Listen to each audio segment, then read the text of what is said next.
Hello, everyone. Thank you for coming in for the live Q&A session.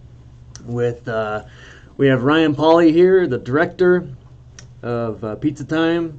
We have Ben Worley, who's the star, the leading man, who's also the composer, and then me. And you know me, I fell down the stairs.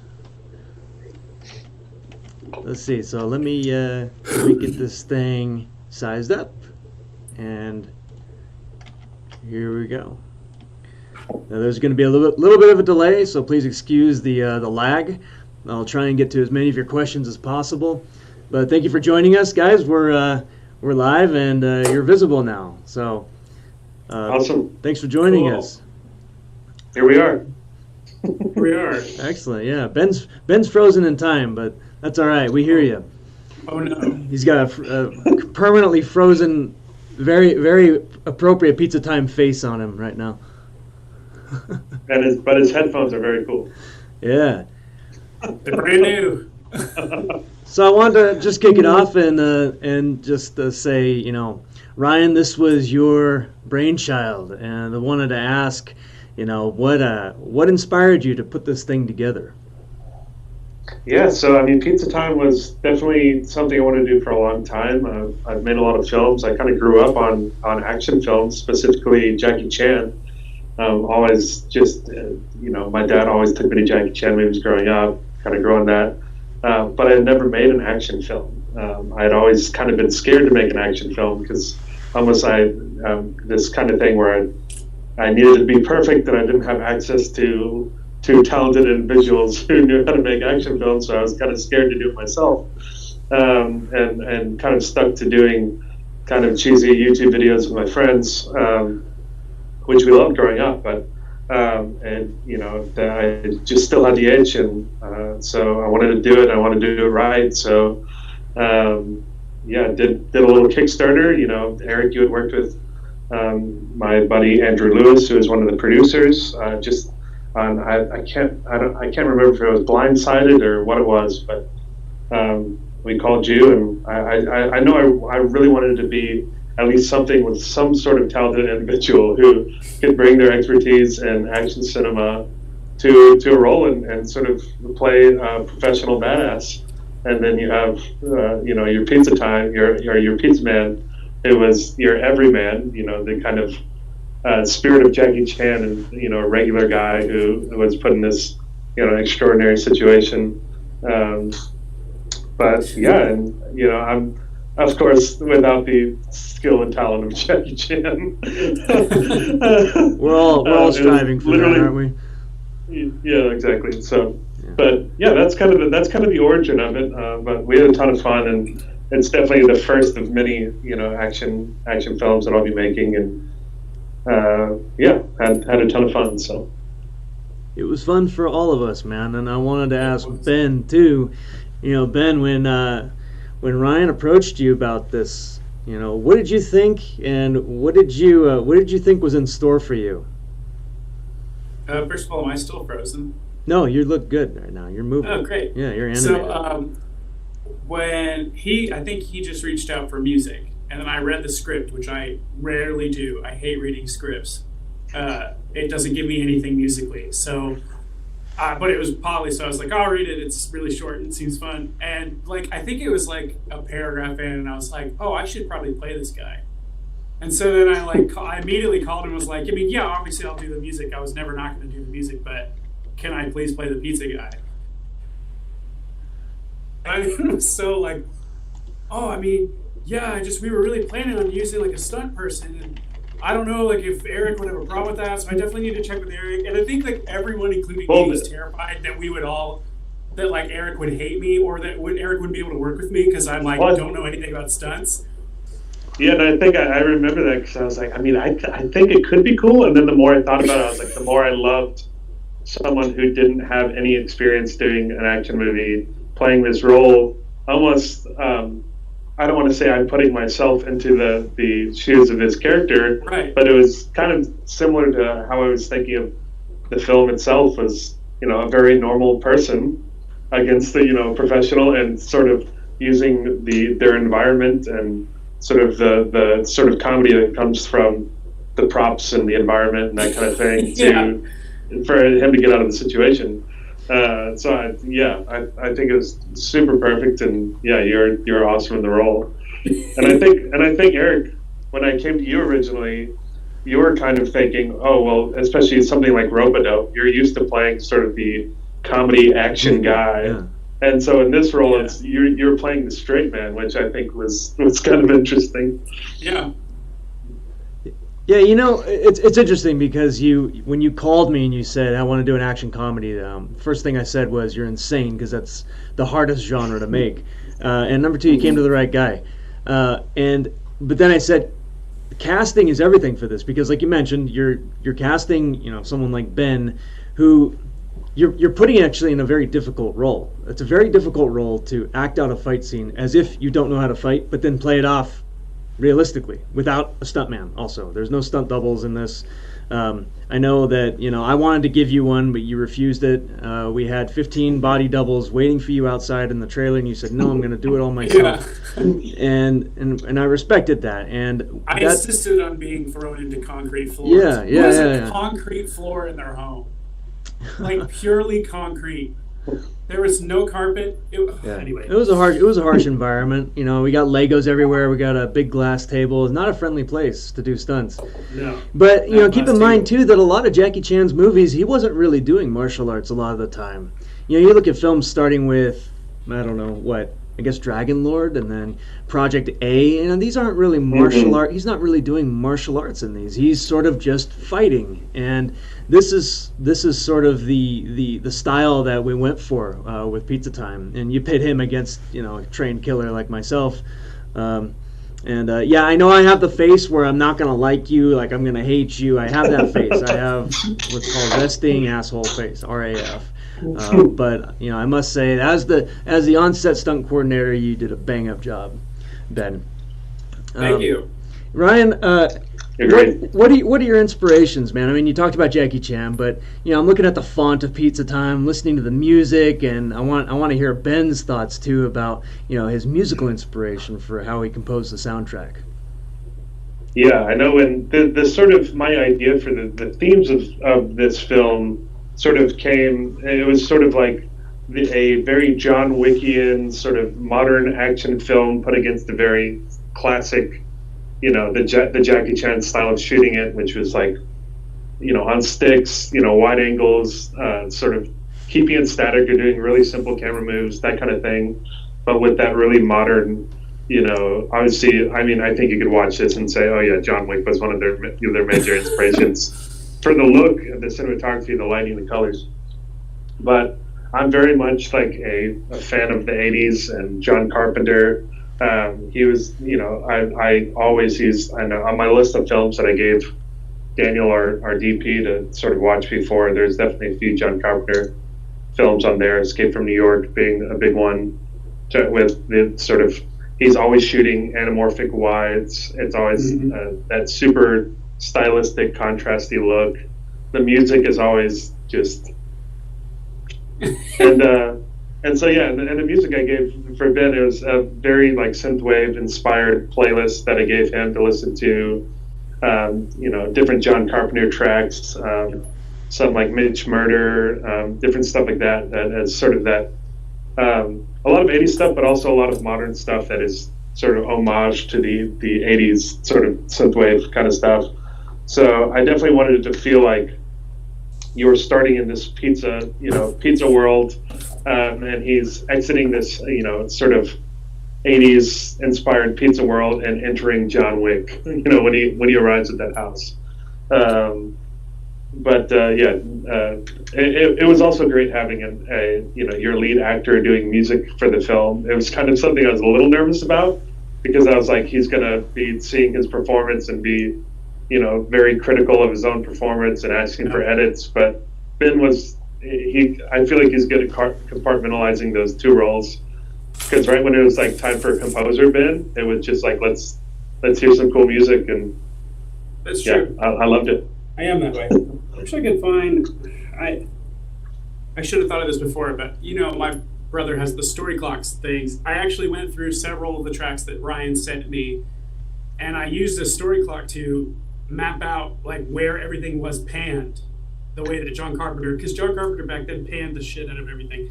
So it was like there's like hi-hat over here, like a few weird things in the middle, but it's all spread. So there's a huge, like, John Carpenter is definitely like the biggest inspiration for the music. But I tried to make it like if like John Carpenter did an arcade game was kind of what was kind of where we ended up. I felt like. Yeah, totally. Yeah, John Carpenter kind of inspired an entire generation of filmmakers and musicians, it seems. So yeah. I was heavily inspired by him many times too. So okay, let's take a couple questions. Simon Leach was the first one up. He asked, "How long did it take to make?" Ryan, it's a blur for me. Perhaps you can remember. I don't remember. Yeah, totally. It was definitely a blur. The actual production was 4 days. We did 3 days at the house doing the main action beats, and then we did 1 day at that pizza store for the opening, and then some pickup stuff. There's some stuff with Ben's hand and at the curb and stuff that I ended up doing. Everything at the pizza store that you see as Ben, that's actually me, because we weren't showing his face. And we were saving money by not having to pay for hotels, because Ben and Eric are both West Coast and we shot in Texas. But yeah, it was 4 days of production, and then we did, a few rehearsal days, one before, right before production, and then like a few weeks before we brought you guys down for a few days. So that was a ton of fun. We have a few behind the scenes videos, which I don't know if you're going to put up on your channel, Eric, but feel free. If not, they're all over the internet. So yeah, I'll put there's some cool behind the scenes stuff that you guys can watch. Nice, I can drop that that goes over the rehearsals. So excellent. Here's another question, probably for you also, Ryan. This is from HMC Indy, my buddy Mikko in Finland. Hey, what's up, guys? I was wondering how many pages the script was, and does it match the end result, and how closely? Does the script feature that same tone as the end result? Yeah, I mean, we were pretty close to the script. I think the only thing that really changed from the script was just some specific locations and little gags here and there. 'Cause, I feel like we ended the script really fast. Well, no, if you read the script, it's super close still. That's crazy. There's just gags here and there that I was really, it was really important for me to have that collaboration on set, especially in that first rehearsal, for us to kind of take the script and see how we can fit it into the environment. And the location change, which is what originally messed us up. Yeah, and that ended up not being the big change. Was the staircase was huge instead of being 3 stairs. It was a huge staircase, and it ended up working out. But the script, I think I can actually pull it up right here. I think it was about 10 pages. I'll get the exact. I can share the screenplay too. The screenplay ended up being. I think about 10 pages. And like I said, we stuck pretty close to it. The end time for the film was about 10 minutes. So, I don't know. That's all I got. Ben, I think this one's for you. This is actually a wardrobe question, but I remember you had a lot of input into your characters. So Sean Duggan asks, I was kind of curious with Eric's character dressed in track pants, what looked like running shoes at the door, and doing the hockey shirt over the head, knee thing, sports-themed hitman. And he also asked, and there was also a question about why we left our shoes off at the door. Oh, well, that you should. If you know anything about film, you should know why I took my shoes off. Because classic, like that's just I immediately understood that, because I feel like every film I've ever been in, I've not worn shoes. Just because what's worse for a character than not having shoes on? Yeah, it's the Die Hard. I think for me, right? it was the combination of Die Hard, and then also the fact you're wearing socks and you're slipping around the house the whole time. Pizza socks too. And the little gag with the pizza socks, and I just like the idea of the hitman. There's in my head the joke was the hitman. Of course, he's going to be stealthy. He's going to take off his shoes so he can be quiet in the house. And then the pizza guy sees that there's shoes next to the door, so he's being polite by taking off his shoes. It was a huge plus for me, Yeah. For acting wise, because I think that if I had to have worn shoes, I would have tried to put like slip things on the bottom of them. So because sliding around on the floor added so much more comedy to what I could do. Because in contrast to Eric being like really like balanced and stoic the whole time, like he falls, but it's not the same way I fall. And I don't know. I think like it worked perfectly for the thing that we were doing. By the way, I have right there is the Pizza Time jacket. Oh yeah. And that's the one. That's the one with the knife hole in the arm. Nice. Employee of the month. Nice. What the employee of the month product? Stone employee of the month. All right, here's a good question. This is a stunt question. I'll answer this one. So Punch Kick Philosophy asks, how much breakaway glass did you all go through when Eric leaped through the table? One? We went through one, and they actually ordered two, just so that they could punish me a second time. And we went through that thing the first time, and we spent a lot of time preparing that table, making sure that table was going to break in all the exact places. Because, man, when I got that table, that was the most hardcore table I've ever felt in my life. Like, that's a table out of like a Romanian castle from like the 1500s. Yeah. And so we spent a lot of time scoring it and making sure that it's going to break apart. What was the gentleman's name who did the prop work? Rudek. He built it. He had never done like stunt props before, and so he built this beautiful, table out of oak, and we actually still have it now with the real pane of glass in it. Oh, gorgeous!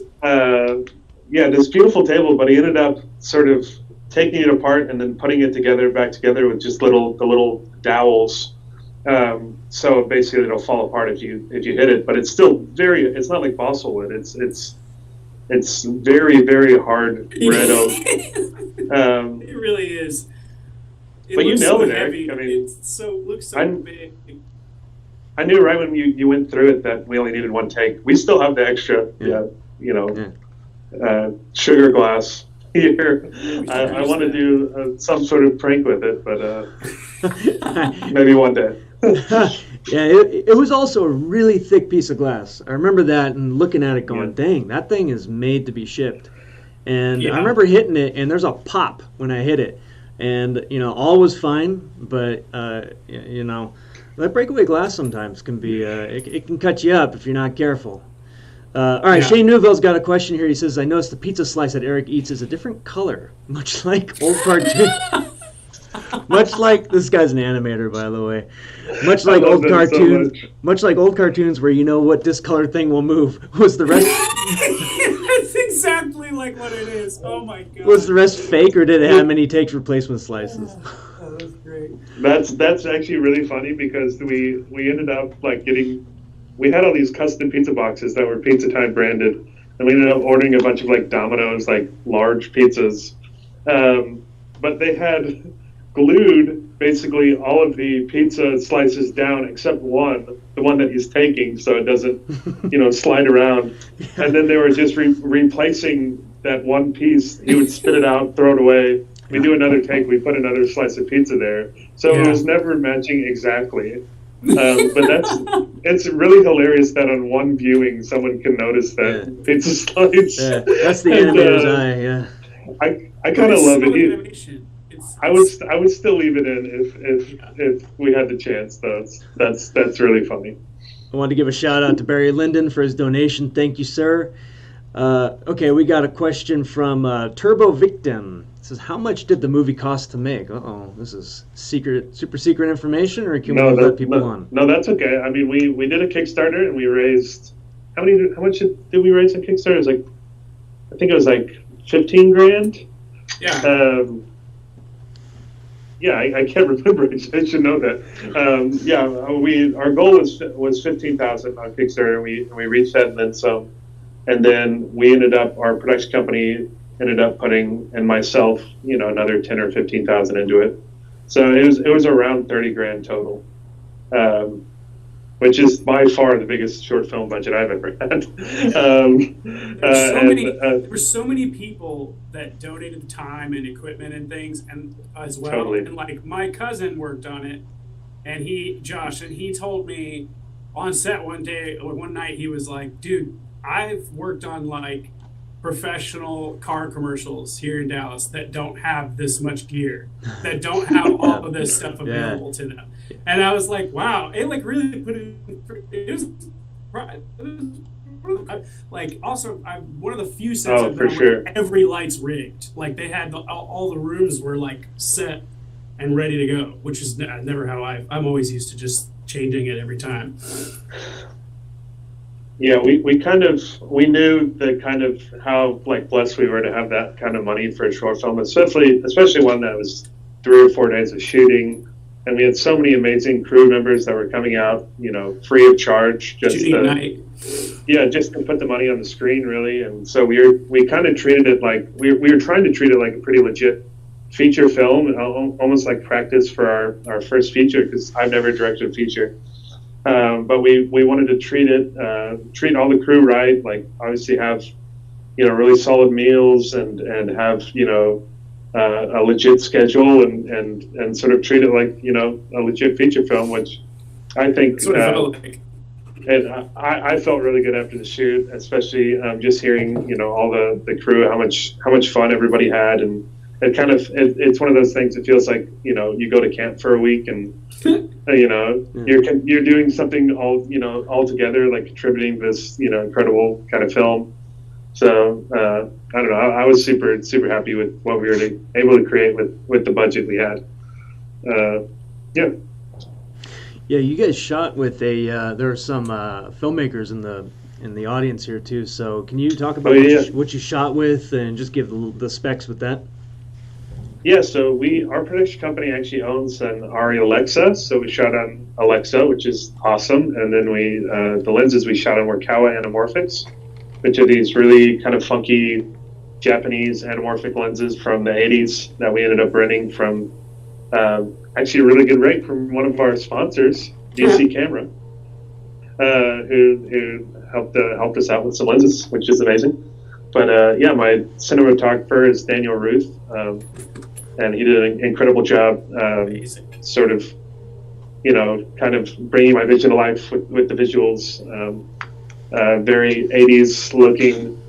A lot of comments we got on originally when we shared the video was like a lot of like, oh, they're trying to be Edgar Wright, or they're trying to do John Wick, or they're trying to do this or that. But I'm really happy with the look of the film, and there's. That's probably all I can say gear-wise. There's so much different stuff that went into it, but I mean, it was mostly the Alexa and Kawa anamorphics on a tripod. So that was most of the film. Yeah. Got a question from Punch Kick Philosophy. A quick one. How much raw footage did you shoot? What's our shooting ratio, Ryan? So much. I don't know what the ratio is. I don't know if they make fun of me or if they like this about me, but my producers and my DPs all always say that I'm like a one-take wonder. Yeah. I know what I want, and once I have it, I'll cut and move on. So I know the ratio. It wasn't that drastic. It's probably. It wasn't. I would say maybe 4-1. Something like that. That's really low. That's really low. I mean, as a performer too, I can't tell you how much. That is music to my ears when someone says, "Hey, look, I just want to get it as quickly as we can," because we've all worked with these directors that are perfectionist visually, and it's almost like, oh, a guy's falling through a table, but the lighting wasn't perfect. Well, you know what? We only have one more table, so get your lighting right and just accept it. So we appreciate that on the performance side. Totally, and I'm a big believer in sort of doing as much as you can and prep, and thankfully we had a pre-light day and we were able to rehearse, and I think that went a long way in terms of the speed of our shoot and being able to get everything that we did in those 3 days. I know the last day we were rushing by the end of it because we were racing against the sun. That whole stairwell scene, we were just stressed out trying to get it done so we can shoot the exteriors, but I remember overall, because I remember that night, that part, because all like Ryan and all the producers were trying not to let me realize how rushed they were, so that I would just deliver a good performance. And then I like finally got Grant to tell me why no one was talking to me, and he was like, we're trying not to rush you because we're trying to get to this sort of thing. And I was like, oh, it's fine. And then I think we got it done in like the next 2 takes, and then Eric did the stair fall or whatever. That was a good. Which the stair fall, Eric, I would love to talk about that because I know I was stressed out. First time working with a stunt person, and it went from like falling down like 3 or 4 stairs to this new location, falling down an entire flight of stairs, worried about the like location, worried about you, and you're like, no, let's just do it.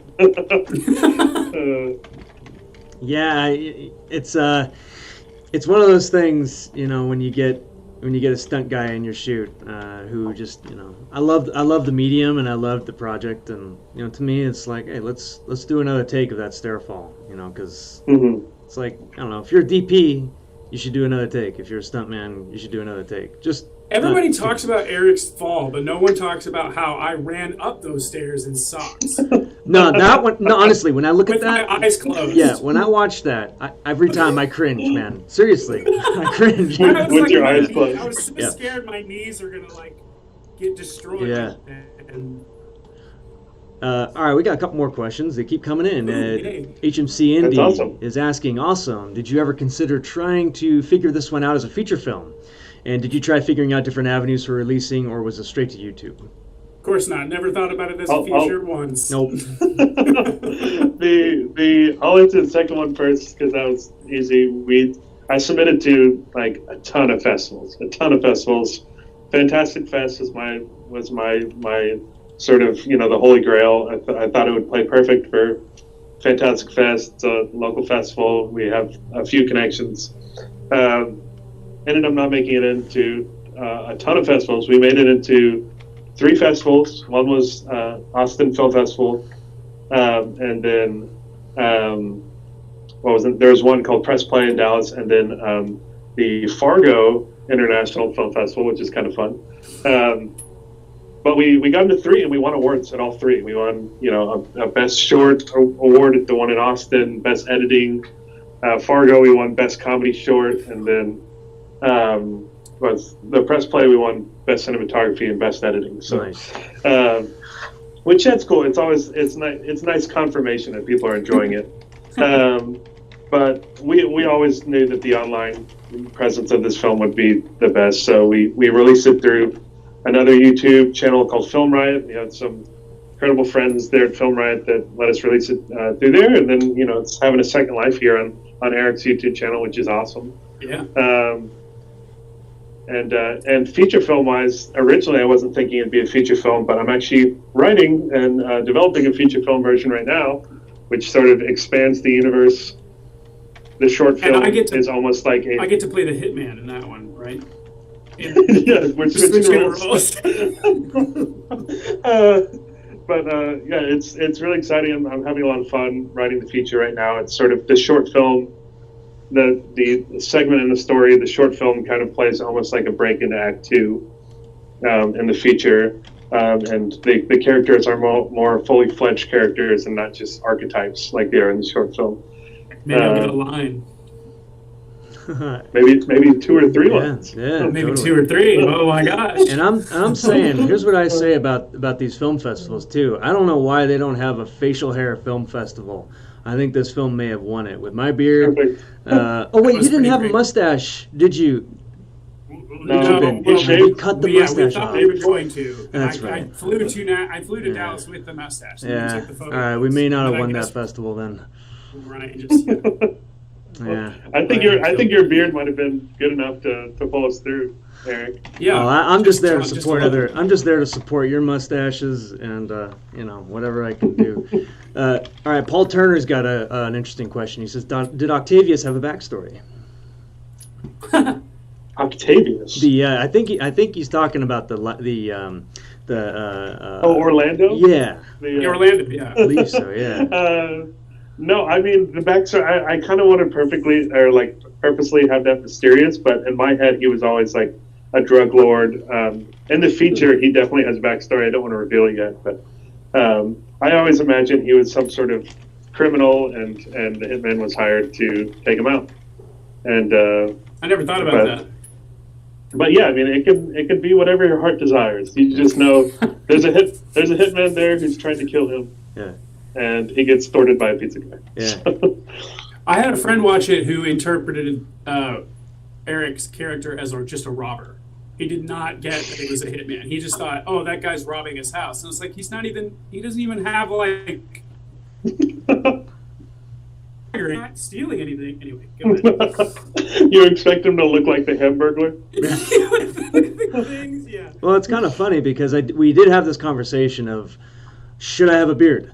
Right, because in my head I'm thinking, well, a good hitman would probably shave and cut his fingernails and he'd do all that stuff before a hit. But then you said something to the tune of like, no, you don't give a shit. You're some like Russian kind of hitman. Just go for it. Kill the guy. And that evolution was fun to me too, because in my head, originally when I wrote the script, I like basically saw it as John Wick, assassin that would be a part of that organization.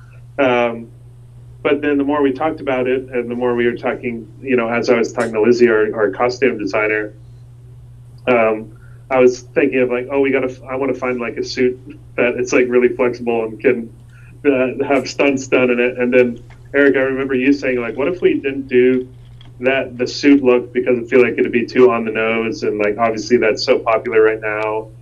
And so I thought the Russian tracksuit kind of thing, it's much more like classic. We haven't seen it in a while, so that excited me. And there's a sort of comedy to that in itself that I like as well.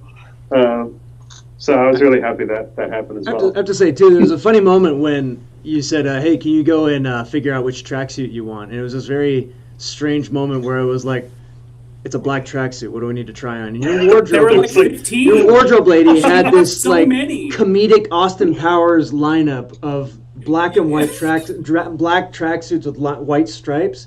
And we went through like 15 of those things, and I started getting kind of picky, going like, well, I kind of like this one, but the shoulders are a little bit narrow, And we ended up picking one that is the one that you see. She did a great job, man. Because I do remember that too. Lizzie and I spent easily an hour trying to choose my jeans. So, like, it was every costume took forever. Yeah.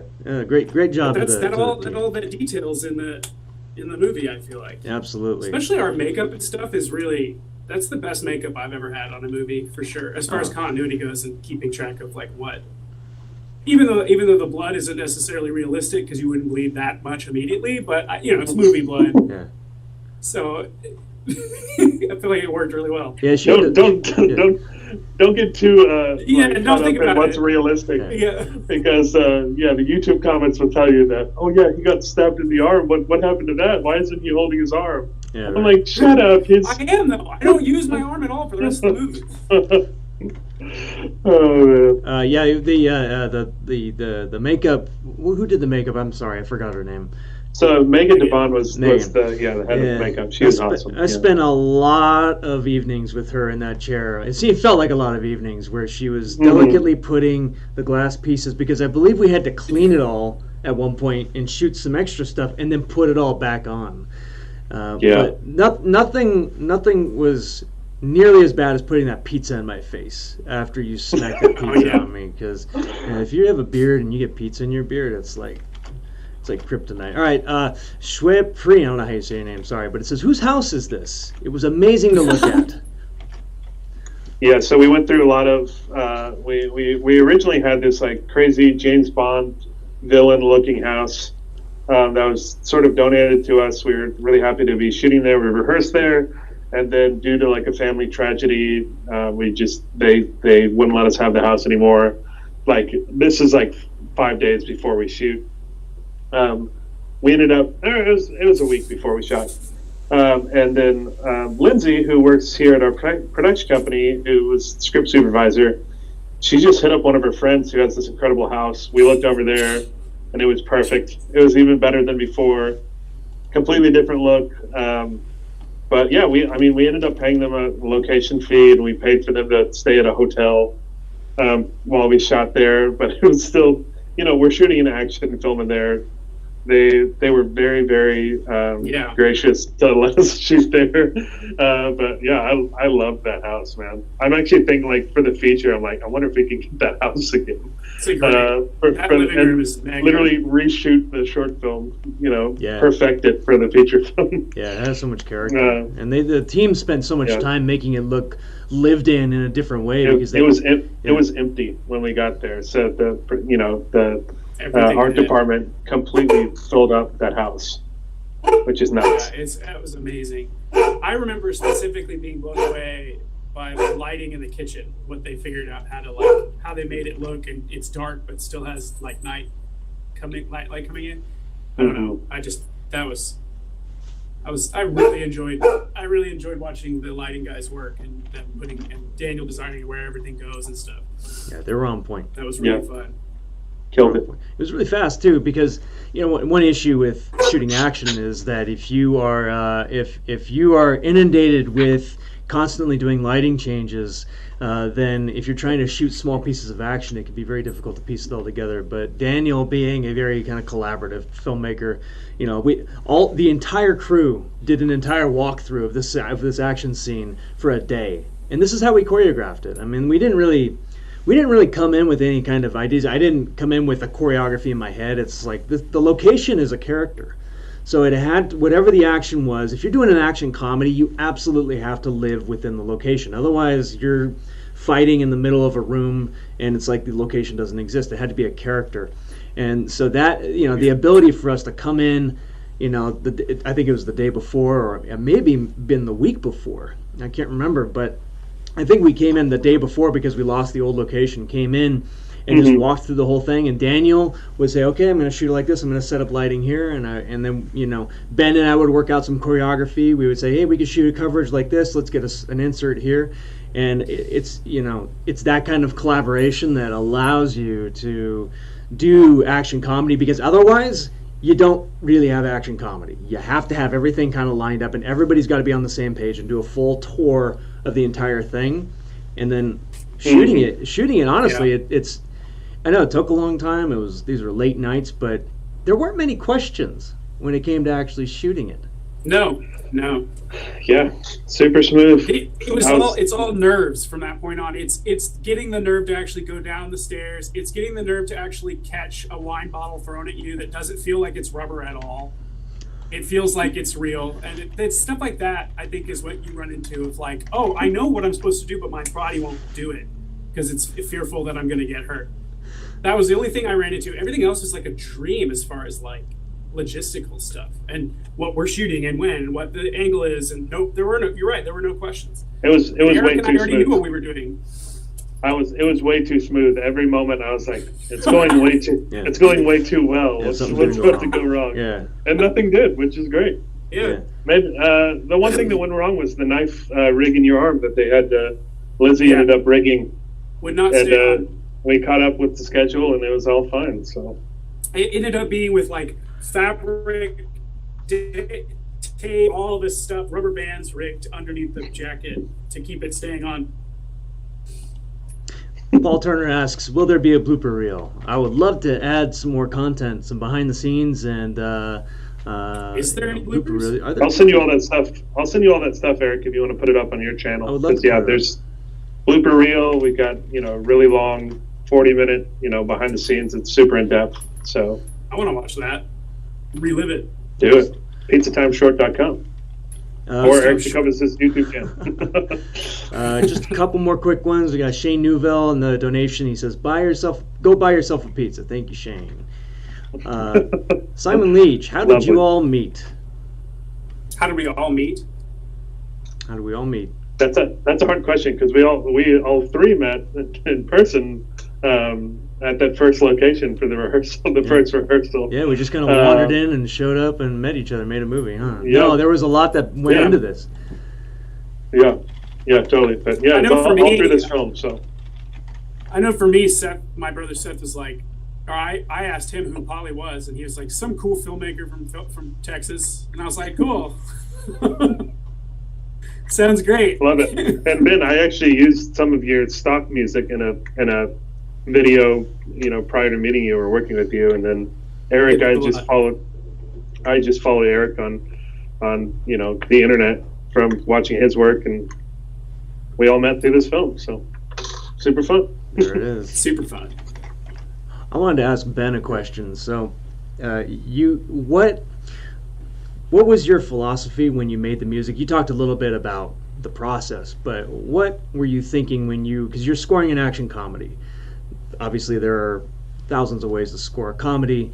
Did you have some kind of comedy in mind as you're doing it? Because John Carpenter didn't really make many comedies, So what were you thinking of when you put music to this thing?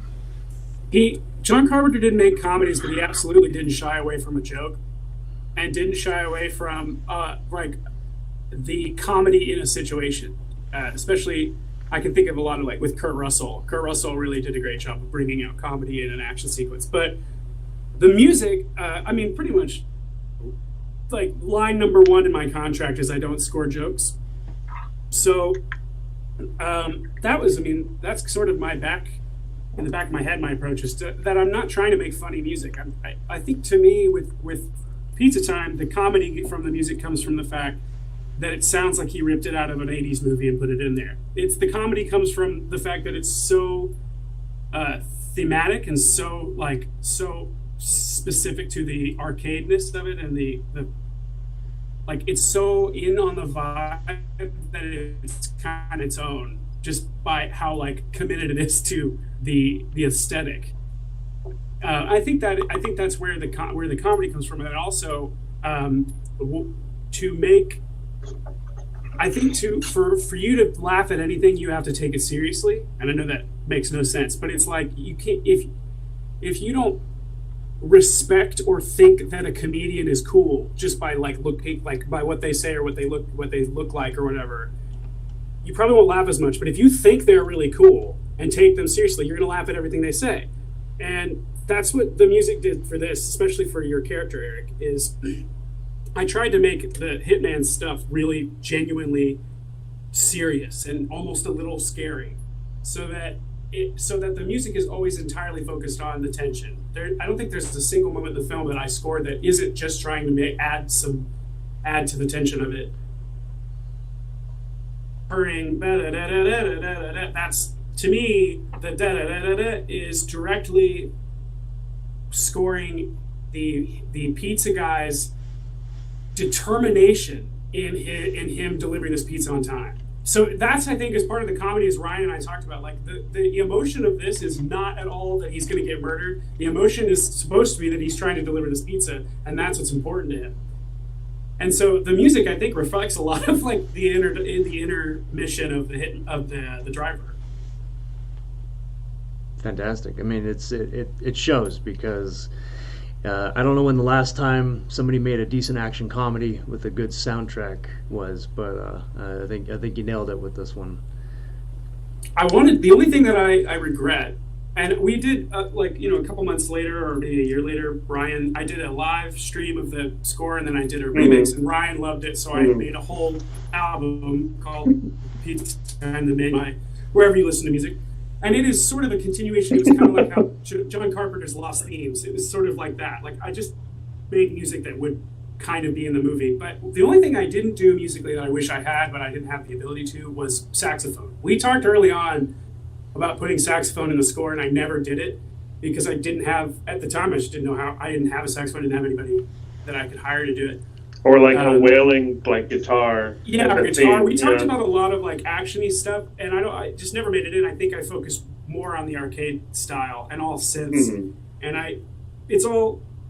that was one of my first scores that very little of it is programmed. Most of it is played by hand in the synth that I can't. It's right here. You can't see it. I can't turn it to show you, but it's an MS-20. Korg MS-20 is pretty much the entire, all you hear in Pizza Time is that, and a couple of samples that really simple. There's not a lot going on as far as instrumentation wise. I'll tell you guys a secret. The instrument that I played, and I was first chair, 6th and 7th grade, was saxophone. No So- freaking way. That's so hilarious. it's- You could have pulled it out for this. Yeah, you could have totally. The saxophone killer, Oh, man. man. Maybe that's what we do in the sequel. I don't know. Yes. Yeah, no, Yes. we should have done an after credits sequence where you're just playing saxophone in his house, dancing around. The hitman's playing saxophone, and I could have written the whole thing. Oh man, It's all right. that's the second end credit sequence. You gotta ask, man. You gotta ask if I can play saxophone. Yeah, from now on, every film I do, I ask everyone, "Can you play the saxophone?" Yeah, exactly. Because if you can, we're gonna add it to the score. But I already did though. There's more stock music coming soon, and it has saxophone in it. Yeah. Go to Spotify and find Ben Worley, and then listen to the Pizza Time soundtrack, and then the Menu, which is the Listen to the remix Menu. album. Some good stuff on there. Ryan, can you tell? Well, we'll wrap this up pretty soon, but can you tell us, going back to the beginning of all this, tell us a little bit about Yeah. the prep that you aside from the script, obviously, but between script and shooting time, you as an artist, how do you make the thing come alive in your head? Yeah, I mean, I'm a big believer in like getting people excited about your movie and wanting to collaborate with you is like one of the biggest things about being a director is like establishing the tone that you want to, communicating the tone that you want to create in your film, and just getting people, excited about it. And so I love making treatments and sort of, little lookbooks and tone book kind of things. So I made a really, long, extensive treatment for this, in addition to the script that has, mood board, that has sort of like director's statement, has like a inspiration playlist for music, all these things, location references, Yeah, I remember that. Character references for like what I imagine them looking like, all this stuff, and really going through the list of everything that's going into the film, and having it with this. I actually made I just made a website that was like pizzatimeshort.com at the time, before it became the official website of the film. It just housed all the stuff. That's really important. Every film that I make, I always make at least like a PDF treatment that has these things, because as a director, you're really like, it's all about the taste, your taste and what you want in your film, and communicating that and the tone to your collaborators. And really, it just goes back to you having, being able to make those decisions when people start asking you questions once you actually get to the production phase. Because sorry, go ahead. Oh, sorry. No, I completely cut you off. Go ahead. No, I was just going to say, because, getting, having that stuff in your head and being really well researched, with even going back to like references for films, there's a long list of films that I had for reference that I could, if anybody asked, hey, what kind of film are you trying to make? I can just send them a list of films that are, the comps, so to speak. I mean, that's a lot of my work in prep is that stuff. And then obviously shot listing to film. I actually didn't do an extensive storyboard on this film. I usually do, but on this one, Daniel, the DP, he really loves being in on the storyboard process, and I didn't want to, do it without him. So I shot listed the film, and then we went actually the first, location. We actually took storyboard photos with, just like an iPhone app that, it's a director viewfinder kind of app. But all that kind of stuff really goes into the prep once the script is done, and as we, edit the script. That way, once we actually start production, my crew has a clear vision, and if they don't, they can ask a question to me, and I immediately know the answer to that question and can answer those questions, because big part of being a director is just answering questions and having a clear vision, because producers and your crew, they want a director that can be that has a vision and can not hold up the shoot by not knowing what they want. So Yeah. that was kind of my prep. I'm sure I just barfed out a bunch of random answers. But he also brought me in as a composer, even though maybe not intentionally, or no, intentionally. He brought me in as a composer really early, like way before, like right before we did the Kickstarter, and I did music for the Kickstarter. It's on the album, and I didn't write a whole lot of music between the beginning of pre-production to like when we started post. I didn't really write a whole lot of music. I might have done a demo, but because I had that, I had like 2 or 3 months just to think about it and just to like for us to discuss it and to like listen. I listened to the music and I picked out what synth and stuff and how I was going to do stuff, and I fiddled with things, and it was really helpful once I actually got to start on the music. I already knew the film like really well, and we already knew the scenes, and obviously I was in it and that helped. But I mean, if I wasn't in it, he brought me in way early, which paid off musically. And that isn't that Totally. the approach that John Carpenter took, because he was also a composer on his films, and his music feels like it's a character in the movie. It's like it exists. Yeah. It's kind of like the location. It's a character in the movie because it's all kind of integrated at the same time, versus a traditional process, which is we make the movie and then we might put temp music in, maybe not. We give it to the composer does the soundtrack over the top, and then it's done. So it's my purely original reactive. pitch to him when we talked over the phone was, you should, if they're in a house, you should have the guy who owns the house own like a Sonos system, so where he like that he accidentally knocks right at the beginning of the fight. So as they go room to room, there's different styles of music in each room because he has this awesome speaker system in his house. That was my original idea. I forget that. I forgot about that idea. Yeah, that would have been fun. We never, obviously didn't do it, but yeah. Real quick, this is a total tangent, but I just watched Assault on Precinct 13 the other day. It was like the last John Carpenter film that I hadn't seen. That's great. And it's a great film, but I thought it was so funny. There's like one song in that whole soundtrack that it plays like over and over. Yeah. Basically, whenever he uses music, he just plays the one track, like a different version of the same track. Yeah. And it works so well, but it's almost like works. looking back, it's like kind of funny, but also like super cool.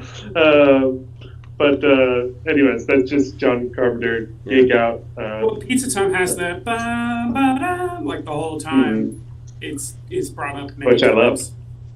Yeah. It goes to show how much you can get away with by just exploiting a theme, and if the theme works, I mean, look at the Pink In Panther music, movie. that's called theme and variation. Yeah, exactly.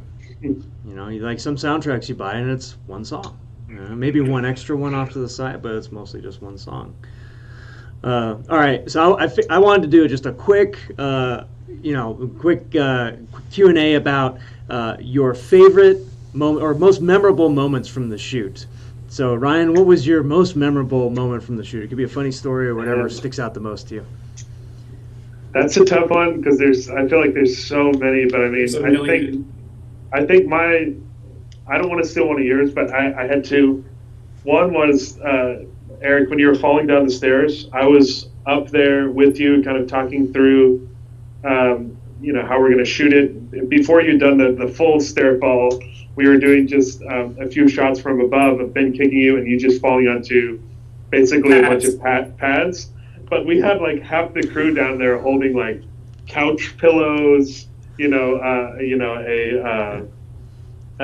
few like stunt pads. Yeah, the grip guys were there. The camera guys were in there. I think the homeowners were in there too. Everybody was there. Yes, everybody just like holding. It was like 300, like holding the line.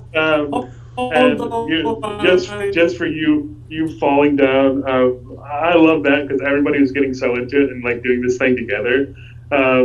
But then, I mean, how could you not love the like when you fell into the table? That was another one where just because that was like the big stunt of the shoot, we had like basically everybody. Typically on our during production, we'd have just basically whoever we need there, in the room with us shooting, and whoever wasn't needed at that moment was in another room so that we could focus on shooting. But for that shot, like everybody was in the room watching the monitors and like wanted to be in the room to see this, this fun stuff. Because I mean, a lot of the crew works on, commercials, or if they do films, it's usually a drama or a comedy, just like locally. Not a ton of action films shooting in Dallas. And so they wanted to be in the room for a stunt, and that was just this high energy moment and a moment that, making, action comedies, it's like, those are the kind of moments where I feel like it's super fun to just be in the room and feel the energy. And Ben, I think you were hiding behind a chair the whole time. Had to like probably one of my listen to it moments. happen and hope that. Yeah. That was probably the most control I've ever had in my life, because you went over and it was so silent, and then it was like you guys just told me wait a few seconds and get up and do the rest of the scene, the rest of the shot, and just you landed, and I just thought, like, this is weird. Like, it's so quiet, and I gotta get up and act. It was weird. Yeah, so that's probably my favorite moment. But the whole shoot was awesome. Literally. Also, I mean, there's amazing memory. There's so many. I mean, rehearsing in Freddie Poole's gym. Yeah, thank you, Freddie. If you call rehearsing, it was more just fun. Like, Ben, you getting trained in some basic combat. Yeah. Yeah. That was awesome. That was so fun. I want footage of that. Ben, what was your favorite moment? I really liked the kitchen sequence that we shot. Was the first thing that I had. It's the first thing I scored. It's probably not the first thing I sent him, but it's the first thing I scored, and it's the first track I thought of, and I thought of it on set because I thought, oh, this should be like just percussion. I knew, like, oh, this moment right here is where everything breaks and everything. Now this is a chase scene. So I remember when we were getting into the kitchen to shoot it, I was like, oh, I know what I'm going to do for this, like, musically, and I had it in my head. And so it was more fun for me to act that scene out because I kind of knew already. I knew in my head what it was going to feel like and look like. And then I remember when they shot the scene, the shot of you grabbing this crazy lens flare and it pans. And that shot, I was like, oh, this is just so cool. Yeah. And then we did the knife thing. There was a lot of, like, really funny moments. And I remember there are like 3 big stunts that me and Eric practiced a lot ahead of time. And the sneeze thing, or not the sneeze, the thing right before it. It's the track is called the sneeze. It's where you're holding me in the arcade. That arcade sequence, we practiced a ton of how we were going to block that, how we were going to do it. And to actually do it and for it to pay off, it was really fun and it was really cool. Like, it was just really cool doing it. There's nothing quite like doing something that feels very dangerous. And very like scary, fighting another person and fighting to your death, and then someone yelling cut, and then you're like, all right, yeah, cool, let's do it again. Really, it's a strange feeling to be like, yeah, cool, I'm down for you to strangle me one more time. Let's just keep doing it until I'm down for it too. That was, I mean, I remember that a lot. I remember that the arcade the most, I feel like, just because it was really fun. Yeah. What about you, Eric? I think my favorite moment was when I flew in for the prep week. I came in for 3 days of prep, and I was reading the script, and I have these thoughts in my head about gags, and when I land, I immediately get off airplane mode and I start texting Ryan, "Hey, what if we had this? We had a gag with a cat, which because we thought there'd be a cat at the location, and then we ended up changing locations, but." And then we were texting back and forth, and I'm texting with him as I'm going through the terminal. I was like, what if and I put my phone down, I saw you, and I said, yeah, what if we just do like a cat bell, right? We just kind of continued the gag writing, with total continuity. And like those are the times when you get inspired, There's a word. So fun. You just get inspiration in weird times. You don't get inspiration when you want it. You get it when you're doing the dishes or when you're, walking upstairs 2 days later, right? So being able to capture those and also having the ability to actually execute them, because I mean that's the other part of this is that we went through a location change which could have been devastating.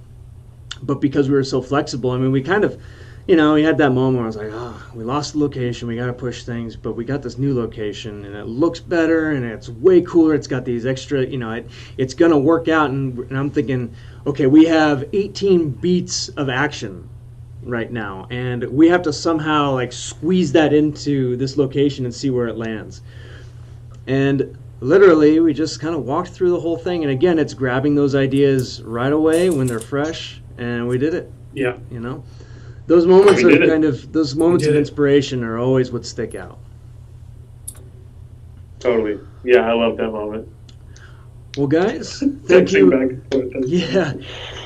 Thank you, guys. That was a lot of fun. Thank you for being part of the premiere. Thank you all for watching and your questions. It was a lot of fun. I know there haven't been a whole lot of short films on this channel lately. It's because, you know, times are changing, things are changing, and they're coming back. Don't worry. There will be more content about Pizza Time. We're going to have a behind the scenes, some outtakes. Ryan's promised me that he's going to send me all this stuff, including all the raw Yes. footage, and I'm going to put it all on. I'm just kidding. We'll put We're going to have to script the raw footage. Yeah. All of it. We'll put the sanctioned pieces of media up. And all right. I have one last question because I can't remember. Ryan, was there any piece of music you had me replaced at all? Like, well, No. I feel like it was. See, I can't I mean, think of a single time we- where we disagreed on anything. We definitely like developed some